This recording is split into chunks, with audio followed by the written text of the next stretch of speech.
So, the exchange has ended, but don't pack up those leadership skills just yet.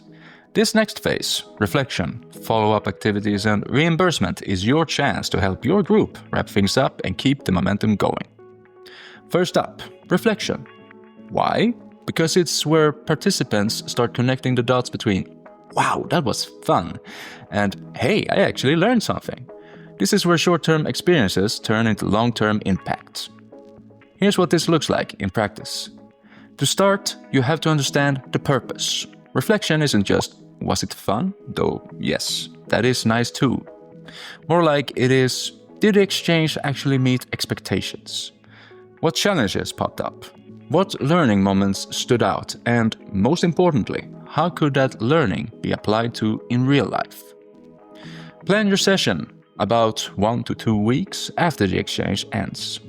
That gives people space to process and reflect on their experiences, and it helps organizers to improve future projects. A win-win. Then, of course, choose the format that fits.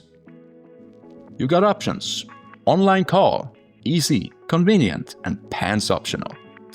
In-person meetups, great for stronger group vibes and snacks. One-on-one chats, perfect for deeper reflection or specific feedback.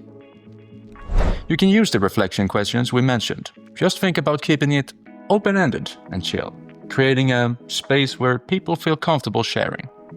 Once your group has had a chance to reflect on what they've learned, it's time to take that next step, spreading the word through follow-up activities. These activities, often referred to as dissemination, help show the impact of the exchange, share what was learned, and inspire others to get involved. Imagine your experience as a ripple in a pond. Dissemination is how you make it spread. This could be a local event, sharing your experience at school, or and easy, popular way to do this is through social media. For example, a simple post with relevant tags and hashtags can help make the project visible and show what it was all about. As the group leader, your role is to encourage and guide your team through this process. Help them come up with ideas, support them in organizing, and make sure they include the essentials, what they've learned, how it mattered, and yes, that it was all made possible thanks to Erasmus+. Once everyone's had a chance to share, it's time to deal with the less exciting, but equally important part, the reimbursement. As group leader, you're the link between your national group and the organizers. It's your job to make sure everyone knows what's covered, what's not, and that no one gets stuck paying out of pocket. Clear communication here helps avoid disappointment or awkward surprises later. Travel costs like flights, trains, buses, and local transport to and from the venue are usually reimbursed, but anything extra, like seat selection, taxis, or snacks from the supermarket, typically isn't. Reimbursement is based on necessity, not comfort or convenience. Your main task is to collect everyone's travel documents and send them to the organizers. And remember, no receipt, no refund.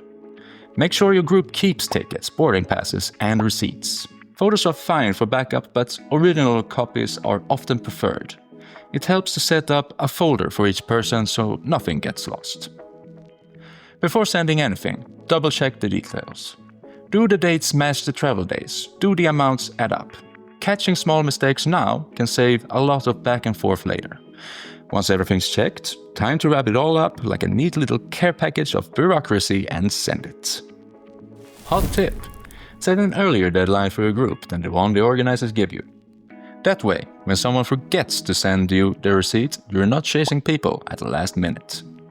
In the next video, we'll wrap everything up with a final recap, share some extra resources to help you develop your skills as a group leader, and give you some tips on how to stay connected and motivated after you complete this course.